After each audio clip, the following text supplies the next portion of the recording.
Bangkang tak utusi Dadio sambayang Wujud layu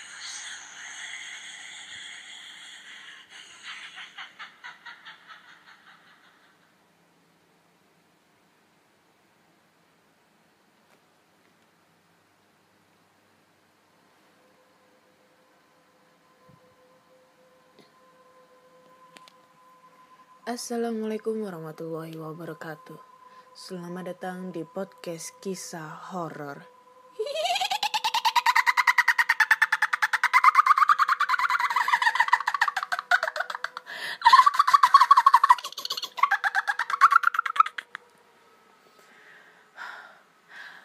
Oke, masih bersama dengan Ana di sini yang akan membacakan cerita horor ataupun email berhantu yang sudah dikirimkan teman-teman melalui podcast kisah horor@gmail.com ataupun di DM Instagram podcast kisah horor dan DM Instagram Ana Olive. Hari ini hari Kamis, masih hari Kamis tanggal 8 Oktober 2020. Ya, hari yang agak berduka dan agak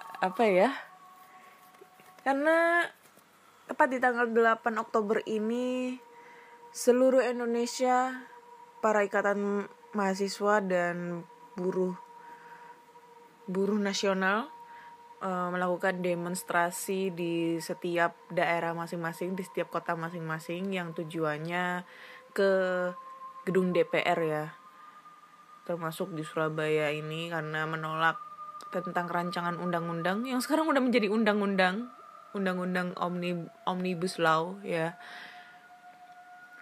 Saya sendiri sih juga menolak tentang kayak gitu ya. Mungkin ada yang pro, ada yang kontra, dan menurut saya sih ini sangat tidak manusiawi banget gitu ya, karena aturan-aturan pekerjaan yang dirubah, apalagi yang pegawai-pegawai kontrak yang tidak bisa menikmati sebagai pegawai tetap di sebuah perusahaan itu sangat, sumpah aku pernah banget ngerasain jadi pegawai kontrak di salah satu perusahaan swasta itu, dan gak enaknya sama sekali karena banyak banget aturan-aturan. Dan untuk menjadi pegawai tetap di sana juga harus minimal itu 4 tahun kita menjadi pegawai kontrak. Ya kayak gitu deh, pokoknya gak enak banget. Dan mungkin semoga aja masalah ini cepat berlalu ya, karena tadi di Surabaya udah banyak banget.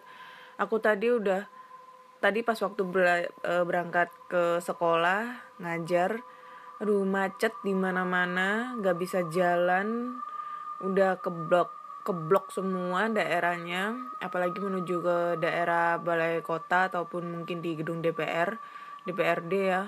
Itu udah ramai banget masa, apalagi anak-anak mahasiswa gitu ya, Surabaya.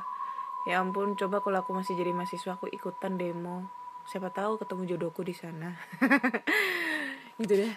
Kasian banget sumpah, aku tadi ngerasain banget tadi sampai ada mahasiswa yang kepergok dianya itu ngevideo polisi pada saat ada mahasiswa disuruh jalan jongkok gitulah, dihukum, terus direkam sama salah satu mahasiswa universitas lain, dan akhirnya kepergok sampai di situ ada aku, sampai aku gila, takut banget kalau aku yang kenapa-napa. Kalau dilindungin sama bapak polisi sih nggak apa-apa kenapa-napanya. Ya tetap aja sambil menyelam minum air gitu kan. Ya kita doakan saja semoga keadaan di Indonesia ini segera membaik, tidak ada perselisihan lagi tentang Omnibus Law ini juga, semoga cepat selesai. Ya, benci banget aku sama DPR itu. Sama Puan itu. Buset. Sama Puan tuh benci banget. Oke. Kenapa ini laptopku? Langsung aja kita bacakan ceritanya ya, gak usah ngurusin masalah DPR, pusing ngurusinnya. Ngurusin hidupku sendiri aja pusing, apalagi ngurusin DPR, anjim.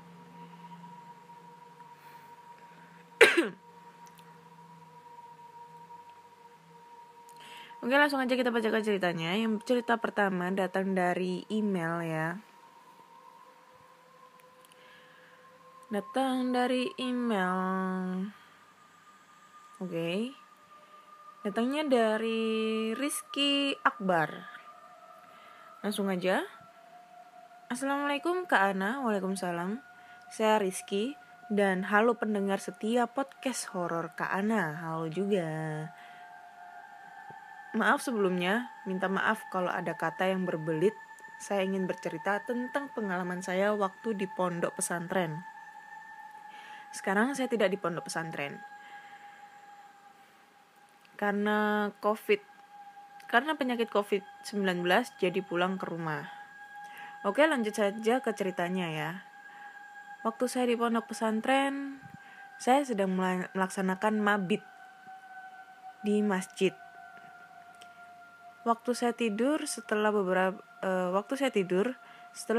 lama saya tidur, saya terbangun untuk buang air kecil. Karena saya orangnya agak penakut, jadi saya minta temenin ke toilet. By the way, aku bangunnya jam 2:13 dini hari. Karena lampu di toilet redup, saya membawa senter kecil. Karena saya ditemenin, teman saya sempat tertidur di depan toilet. Saya sudah selesai. Lalu sebelum membangunkan teman saya menyenterkan ke arah laundry bekas lama di belakang masjid. Saya sempat terlihat ada seseorang yang mencuci di sana. Tapi saya hampir setiap sudut saya senterin gak ada. Jadi dia ngedenger kayak ada suara orang mencuci, dan dia menyenter di setiap sudut itu gak ada sosok tersebut. Setelah saya mendengar itu, saya membangunkan teman saya untuk mencoba melihat suara itu bersama-sama. Mendengar, bukan melihat, Bambang. Tapi tetap saja nggak ada. Dan tiba-tiba ada Pak Sapam yang lagi patroli menanyakan ke kami berdua. Hei, kalian ngapain? Ujar Pak Satpam. Aku dan temanku menjawab, kami Pak. Ujar, iya kamu ngapain? Ujar Pak Satpam. Kami pun menjawab, sedang melihat laundry bekas ini Pak. Dan kami pun bertanya, laundry ini bekas apa sih Pak? Ujar kami. Oh, ini bekas kakak senior kalian mencuci di sana. Terus di sana ada jurang yang sangat dalam, dan di tempat itu salah satu kakak senior kalian meninggal. Ujar Pak Satpam. Anjir, ini kakak senior kalian katanya. Ini mungkin yang dimaksud meninggal kali ya. Oke, sekian, terima kasih, wassalam. Sebelumnya maaf kalau kepanjangan. Ini sih gak kepanjangan, kependekan, dan ceritanya belibet. Oke, thank you ya Rizky ya buat ceritanya. Next ditunggu cerita seram berikutnya. Oke, lanjut aja, kita langsung ke cerita kedua.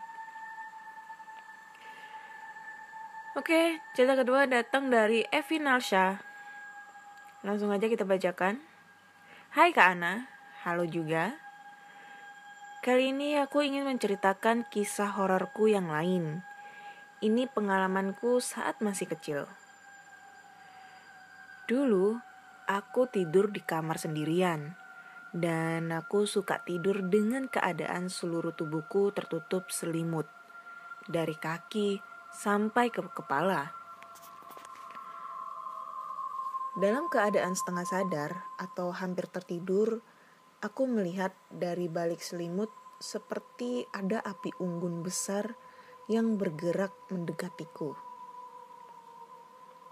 Dia memiliki satu mata berwarna hitam yang menyeramkan.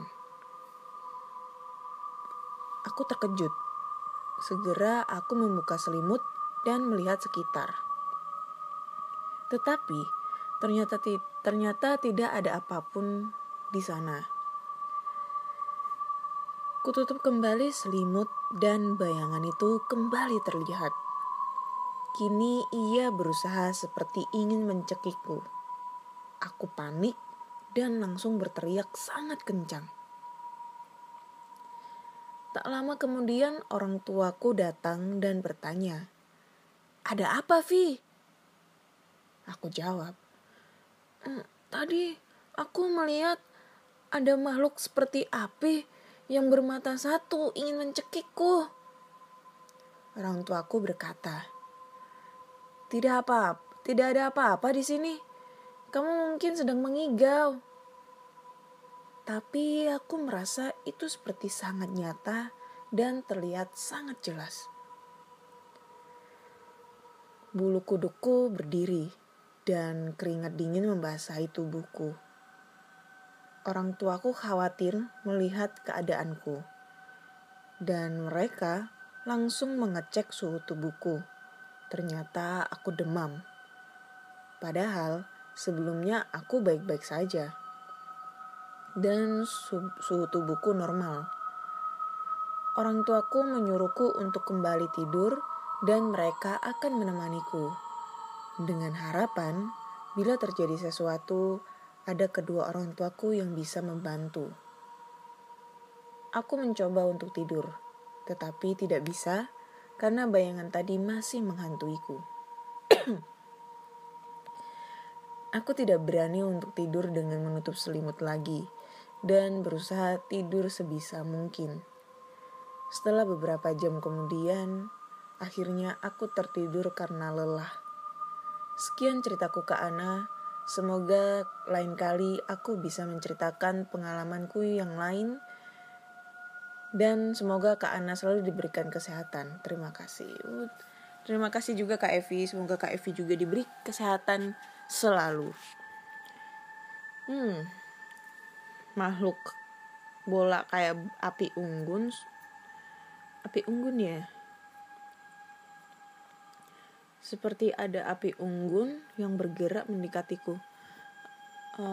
Masa ini ya, apa namanya, Banaspati ya. Tapi kalau Banaspati itu dia tuh modelnya kayak ini, bola api gitu yang melayang. Tapi ini dia punya mata cuy, dan bentuknya kayak api unggun besar gitu. Ghost Rider. Ghost Rider ini pasti. Anjing lah, Ghost Rider ngapain juga ke rumahnya Mbak Evi gitu kan, Ghost Rider. Iya sih ya, serem banget. Gak bisa ngebayangin kalau itu terjadi sama kita. Oke, thank you Mbak Evi. Aku masih belum menemukan sisi horor banget gitu ya. Oke, ini ada lagi email dari siapa ini? Dari Dede Fauzi Nuriasa. Oke. Hai Kak Ana, perkenalkan, aku salah satu pendengar podcast kisah horor. Saya sering dengerin podcast Kakak. Sekarang ini saya sedang mendengarkan podcast Kakak episode 52. Nah, di episode 52 ini saya benar-benar greget. Kenapa? Karena nampaknya email dari para penulis atau pengirim benar-benar langsung dibaca tanpa sebelum-sebelumnya diedit oleh Kakak. Jadi ada beberapa cerita yang malah nunjukin kebingungan Kakak pada saat membaca cerita horor daripada pengirim. Dan menurut saya itu menurunkan sisi horor ceritanya. Di sini saya menawarkan apabila Kakak butuh editor cerita.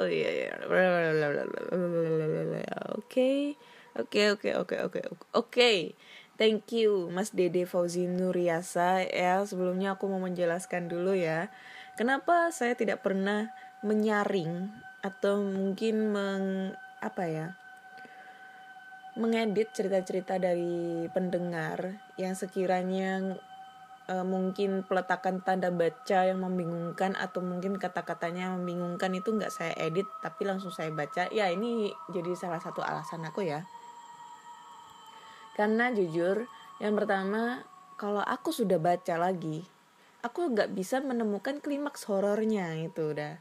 Karena di saat kalau aku udah ngebacain terus aku baca lagi, itu jadi kayak kurang greget aku ngebacainnya. Nah, untuk kalau misalnya aku ada salah satu pendengar yang mungkin penulisannya yang agak bingung atau kayak gimana, ya itu mungkin aku harap maklumi.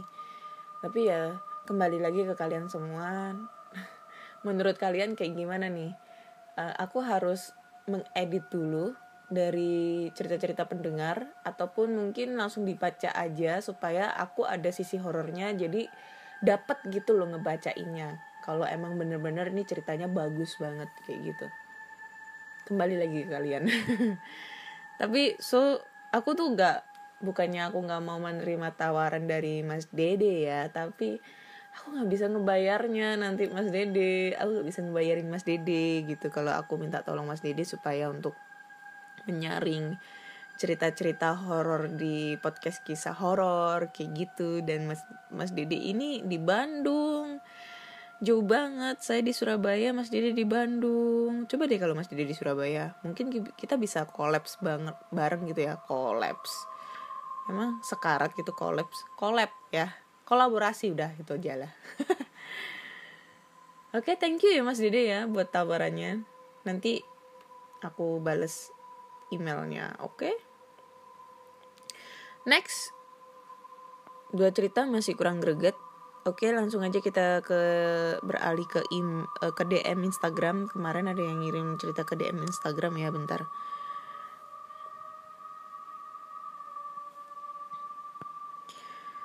Oke.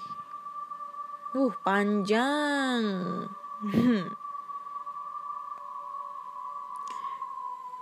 Ini tapi kalau mau dibuat podcast di Spotify, nama dan tempatnya tolong disamarkan karena lokasinya masih difungsikan. Oke, nama sama tempat tolong nama sama lokasinya tolong dirahasiakannya. Oke, langsung aja kita bacakan. Namaku Visela. Wah, tolong disamarkan, mohon maaf. Ya itulah, Sela, namanya Sela. Aku kelas 7 SMP. Kelas 7 SMP, masih imut-imut. Aku mau cerita tentang SD ku. Namanya SD Sukamaju. Ya itu ya. Pas aku kelas 1 ada kejadian aneh. Kakak kelasku dia kelas 6. Dia pergi ke toilet pas jam pelajaran. Wajar kan kalau cewek sering ke toilet. Lah, di toilet itu dia sendiri. Sekolah sepi karena semuanya di dalam kelas. Ini kesaksian kakak kelasku. Jadi, pas aku ke toilet, pintunya tuh cuma aku tutup, gak aku kunci. Terus, tiba-tiba kayak ada orang yang ngunci. By the way, pintunya ditutup sama gembok. Oke. Jadi pintunya itu gembokan ya, bukan kunci ceklek-ceklek. Nah, pas aku selesai, aku coba buka pintunya, tapi gak bisa. Dan aku coba gedor-gedor pintunya, untung ada yang denger. Terus dia panggil guru jaga, dan dia ngambil kunci cadangan. Tapi setiap kunci gak bisa buat buka tuh gembok. Pas aku di dalam, aku kayak ngerasa ada yang nemenin aku. Aku bisa keluar lewat jendela, dibantu sama teman-temanku, dan pintu itu gak bisa dibuka. By the way, itu pintu baru bisa dibuka pas aku kelas 5 SD. Itu cerita pas kelas 1, kelas 2, dan 3. Oh, jadi cerita horor itu pas kelas 1, 2, 3, dan kelas 5 itu baru bisa dibuka ya. Terus pas kelas 5, aku ngerasa lagi. Tepatnya pas sekolahku ada acara akreditasi. Seluruh anak kelas 5 disuruh bersih-bersih. Guru minta yang bersih-bersih kelas 5. Karena anak kelas 4 itu kayak nggak ngerti dan kalau kelas 6 harus fokus ujian. Nah, itu pas pagi. Sampai siang kita pelajaran. Terus kita bersih-bersihnya sore, sekitar jam 3 sore.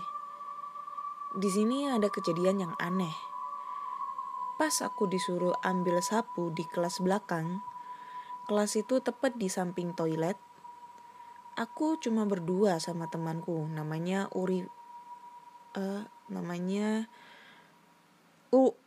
Ulfa, ya itu ya, namanya Ulfa. Minta disamarin cuy namanya. Aku menunduk karena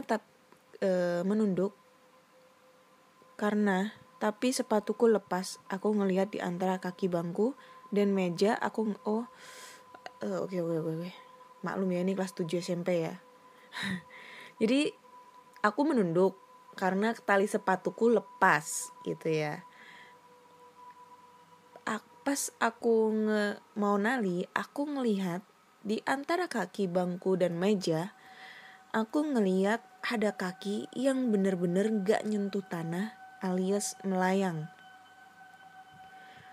Aku ngomong sama diriku sendiri, loh pasti halu. Aku berdiri, terus coba jongkok lagi, dan kaki itu masih ada. Aku nyuruh temanku untuk ngeliat, tapi dia gak ngeliat apa-apa. Akhirnya aku beraniin buat masuk dan ambil sapu terus keluar. Aku coba lihat lagi dan masih ada. Padahal lokasi kaki tadi itu tempat sapu-sapunya. Maksudnya tempat dia ngambil sapu.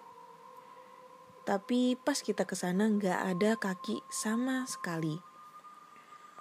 Terus aku udah gak pernah lihat lagi. Akhirnya aku masuk kelas 6.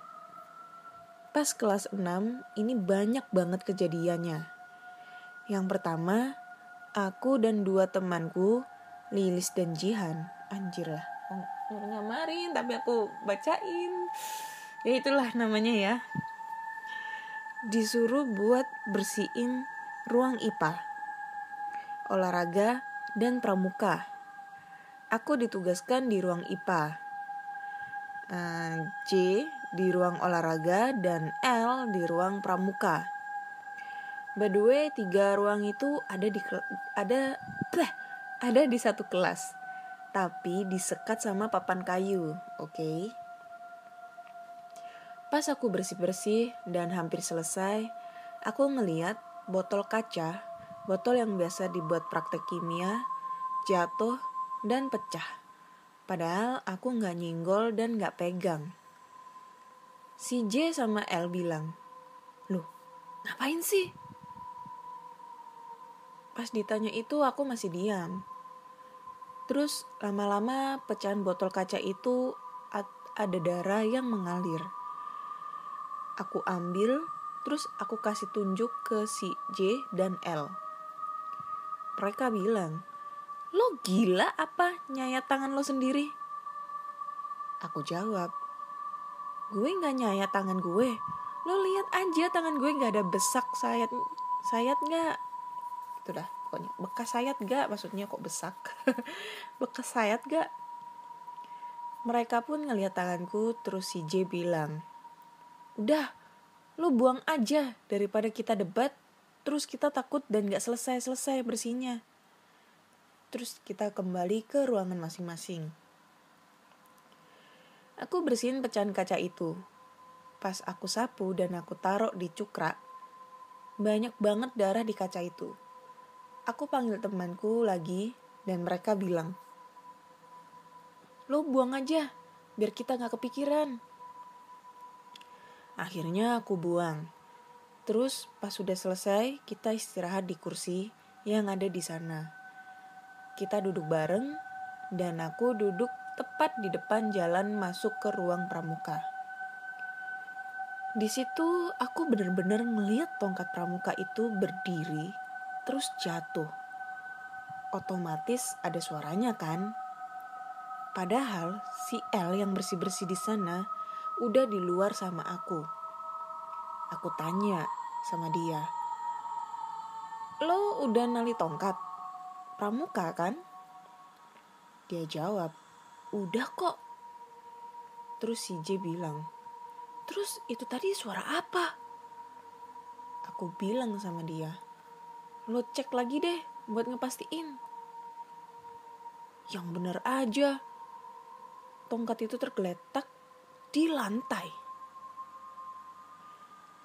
Akhirnya dia benerin itu tongkat, terus dia keluar dan bilang, "Perasaan tadi udah gue tali semua deh." Terus aku bilang, "Udah gak usah debat, ngelanjutin gibah aja yuk." Pas di tengah-tengah kita ngoblok atau ngibah, ada suara anak mainan bola basket. Bener-bener suaranya kayak dipantulin. Aku tanya sama si J, "Lu udah bener kan kalau taruh bola? Udah lo taruh keranjang kan?" Dia bilang, "Udah kok." Si J ngomong lagi, "By the way, tadi ada yang masuk gak sih ke tempat ini?" Aku sama L bilang, "Kayaknya gak ada deh." Si L bilang, "Lah terus siapa yang mainan bola basket itu?" Terus aku ngomong, "Anjir panjang banget. Udah gak usah ribut. Lo lihat aja." Dia lihat benar bolanya tergeletak di lantai. Terus dia bersihin, kita lanjutin ngegibah lagi. Anjir lah, udah diganggu masih lanjut ngegibah aja. Pas kita mau keluar, tepatnya pas aku lewat di depan pintu, masih ruang IPA, aku ngeliat tengkorak yang tiba-tiba noleh ke kanan. By the way, tengkorak terpasang di depan pintu. Terus pas kita udah keluar, tiba-tiba suara tengkorak itu jatuh. Aku dan teman-teman coba lihat dan bener tengkoraknya jatuh dan kita benerin barang. Udah pas kita sampai di kelas, kita ngobrol apa sih yang sebenarnya terjadi. Kita percaya itu ulah penjaga tempat itu. Panjang guys. Ya udah kita bacain aja ya. By the way, itu kelas tepat di samping kelas di mana aku ngelihat sosok kaki melayang. Lanjut ke cerita kedua. Pas itu tepatnya hari Sabtu. Maaf, aku lupa tanggalnya. Pas persiapan buat ujian tryout. Kejadiannya itu sekitar jam 2:30 sore. Di situ aku sama Ulfa disuruh guru buat taruh berkas atau dokumen yang udah gak digunain lagi. By the way lagi. Terus pas kejadian itu, anak cowok pada masang nomor ujian dan semua cewek udah pulang, tinggal kita berdua aja. Terus pas kita ke gudang itu di antara kelas yang aku ketemu sosok kaki melayang dan ruang IPA.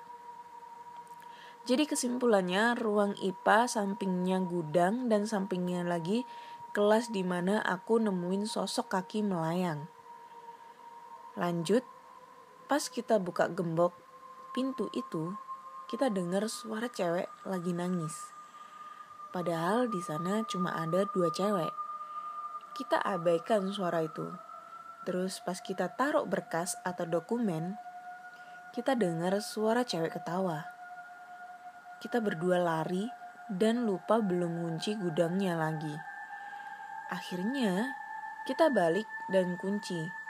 Yang pegang kuncinya si U. Aku cuma nemenin dia aja. Terus pas dia ngunci, aku ngeliat sosok anak kecil. Dia pakai seragam almet sekolah tahun 2000-an. Kalau dilihat dari penampilan, dia seperti anak kelas 4. Dia duduk di dahan pohon cengkeh depan kantin. Samping toilet itu ada kantin, tapi kantin itu jam 11 udah tutup. Nah, di depan kantin itu ada pohon cengkeh. Aku ngelihat sosok itu sambil senyum karena aku kira dia adik kelas. Terus aku mikir, ngapain ya dia di atas sana? Kok dia pakai seragam almet tahun 2000-an? Kok dia kelihatan pucet banget? Akhirnya aku sadar kalau dia bukan manusia, bukan adik kelasku. Nah, pas aku bilang sama temanku, dia pergi gak tahu kemana.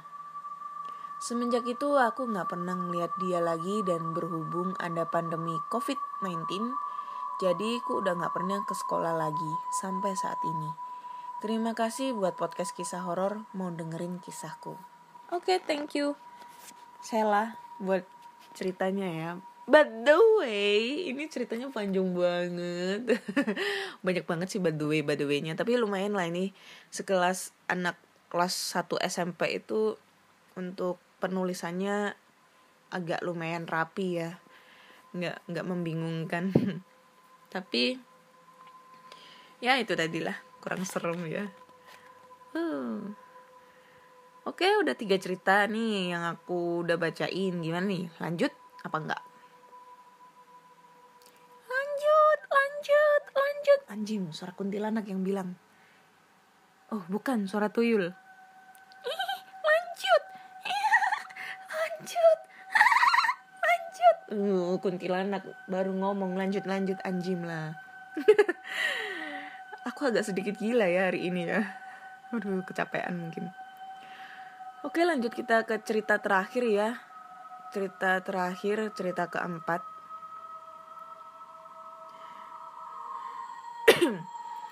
Judulnya adalah Jin Merah di Rumah Kakek Buyut. Di rumah peninggalan kakek buyutku, rumah ada penunggunya. Keluargaku menyebutnya Jin Merah.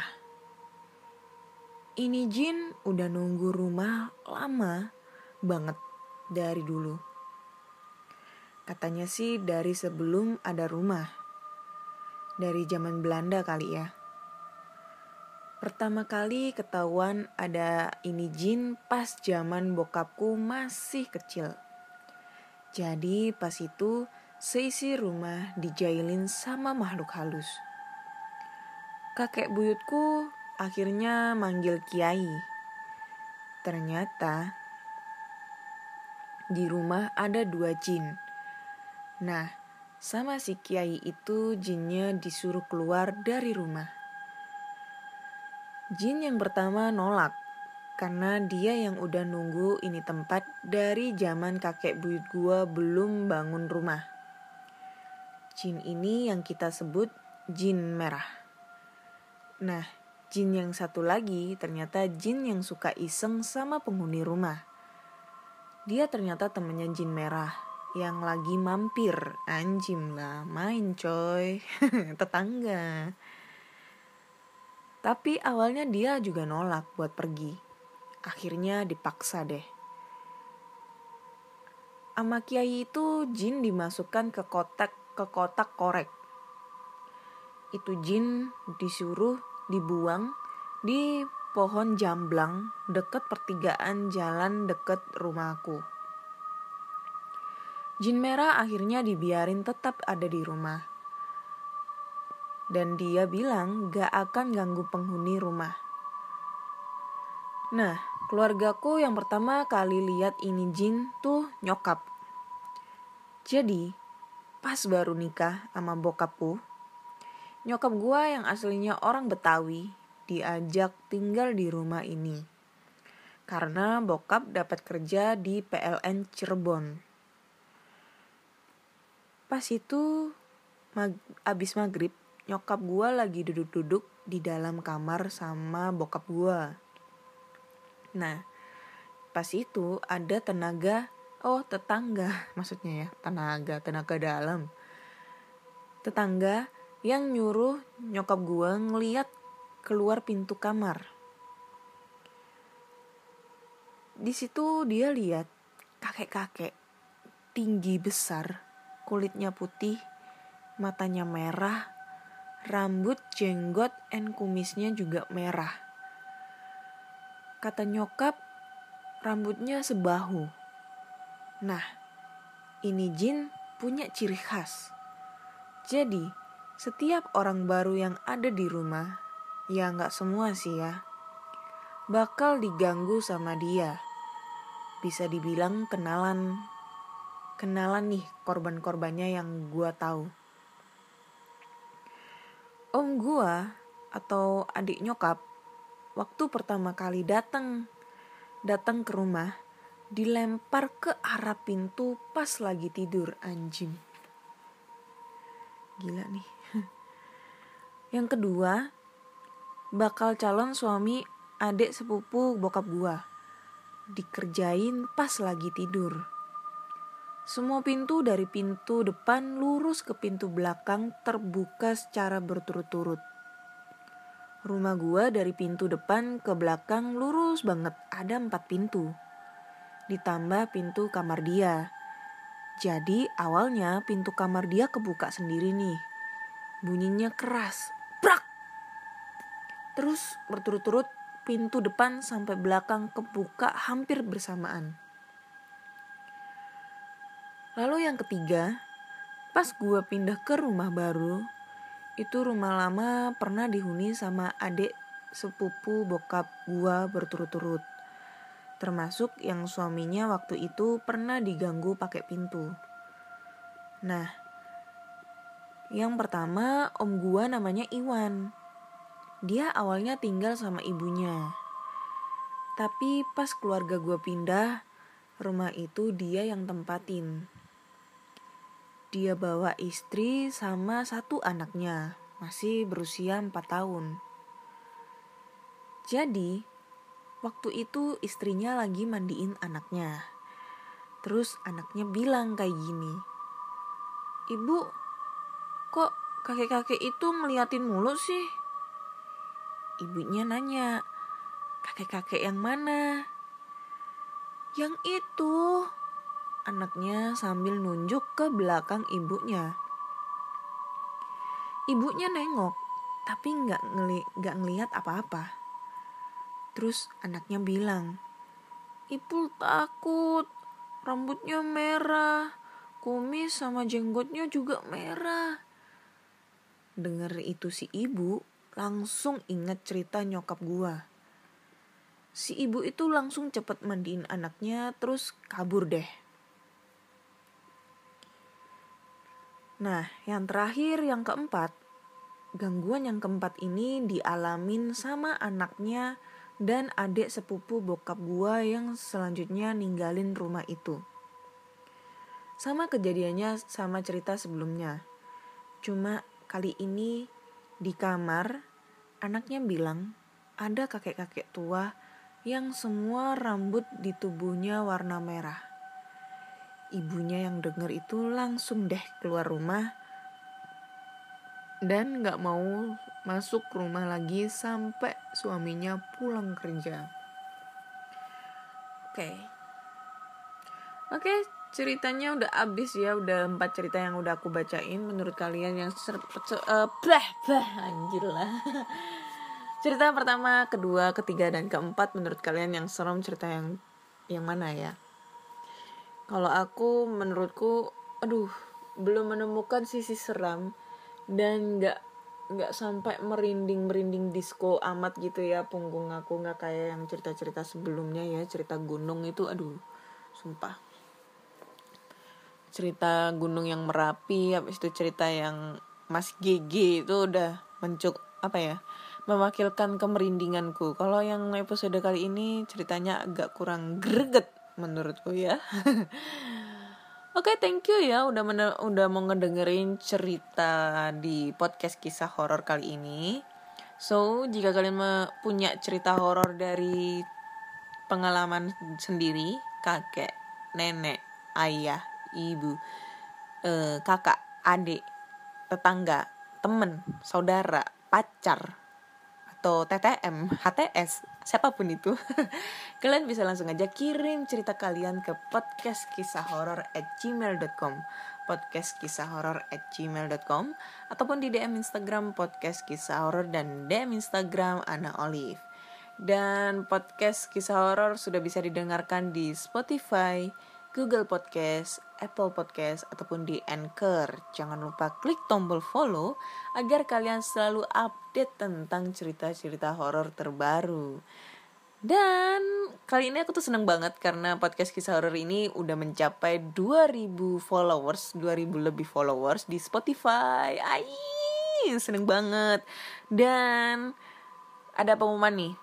Menuju 100.000 listener di Spotify, podcast kisah horor akan mengadakan giveaway ya. Nah, kemarin aku udah mencoba polling di story Instagram podcast kisah horor untuk masalah giveaway. Ada 2 orang pemenang. Nah, ini kan aku kayak apa ya? Bosen banget nih, kayak basi banget nih kalau kita giveaway ngasih kaos kayaknya kayak ya udah terlalu umum lah. Jadi aku memberikan giveaway yang lain yang belum pernah diberikan sama podcaster lain, yaitu adalah saldo GoPay 100.000 untuk 1 orang pemenang dan lotion dan body wash dari Scarlet Whitening, anjim lah belibet ngomong gue, dari Scarlet Whitening. Jadi ini 2 hadiah sudah aku polling dan polling terbanyak adalah seri. Jadi anak-anak lagi teman horor mintanya saldo GoPay dan Scarlet Whitening. Jadi ini ya rulesnya, gampang banget rulesnya. Coba kalian share ataupun repost di story Instagram kalian. Menurut kalian dari episode 1 sampai episode 53 kali ini, menurut kalian cerita yang membuat kalian serem, dapet banget seremnya, horornya itu ada di episode berapa dan judulnya apa? Jangan lupa kasih alasannya. Dan menurut kalian yang kurang greget ceritanya ada di episode berapa? Jangan lupa kasih alasannya juga. Alasan yang terbaik, kalian akan mendapatkan satu paket body wash dan body lotion dari Scarlet Whitening, ataupun mungkin saldo GoPay sebesar 100.000 untuk 1 orang pemenang ya. Jadi ada 2 pemenang yang akan aku pilih. Yang jelas kalau Scarlet cewek lah, gak mungkin cowok. Atau mungkin cowok mau minta juga gak apa-apa. Jadi terserah kalian mau minta saldo GoPay ataupun Scarlet, terserah. Mau minta saldo GoPay juga gak apa-apa. Dan jangan lupa repost di Instagram kalian. Dan jangan lupa tag Instagram podcast kisah horor dan Instagram Ana Olive. Nanti yang terbaik dan terunik ataupun terhoror nih alasannya bakal aku pilih untuk jadi pemenang ya. Jangan lupa. Dan rules ini akan anjim lah, gue bingung belibet sampean. Dan pengumumannya akan diumumkan pada hari Kamis mendatang di episode terbaru Kamis mendatang. Jangan lupa mulai sekarang kalian bisa langsung aja bikin rules atau mungkin kalian repost cerita mana yang paling serem, cerita mana yang paling gak serem. Kalian bisa langsung tag aja ke podcast kisah horor. Ditunggu untuk cerita. Aduh, belibet aku sumpah. Kenapa ya aku ini? Pokoknya kayak gitulah. Pokoknya aku tunggu alasan-alasan kalian atau mungkin repost dari Instagram kalian ya. Oke? Udah malam nih, kayaknya udah pusing palaku, udah waktunya bobo. So, thank you udah mau dengerin dan sampai jumpa di episode berikutnya. See you.